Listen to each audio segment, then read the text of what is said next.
2024 ఎన్నికల ముందు ఈ రాష్ట్రం అతలాకుతలం అయిపోయింది. ఎన్ని ఇబ్బందులున్నాయో అన్ని ఇబ్బందులు వచ్చాయి. మాట్లాడాలంటే మాట్లాడేవాళ్ళు కాదు, కడాన నవ్వాలంటే కూడా నవ్వేవాళ్ళు కాదు. అంటే భయంకరమైన పరిపాలన.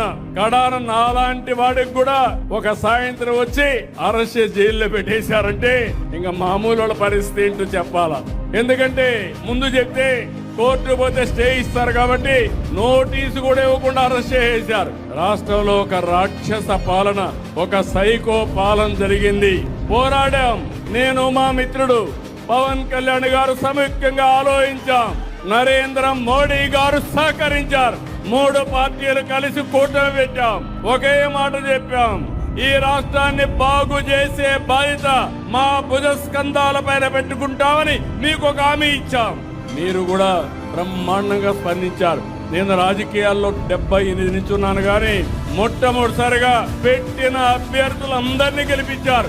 ఎంత మందిని పెడితే 94% అభ్యర్థుల్ని గెలిపించిన ఏకైక రాష్ట్రం ఆంధ్రప్రదేశ్ రాష్ట్రం.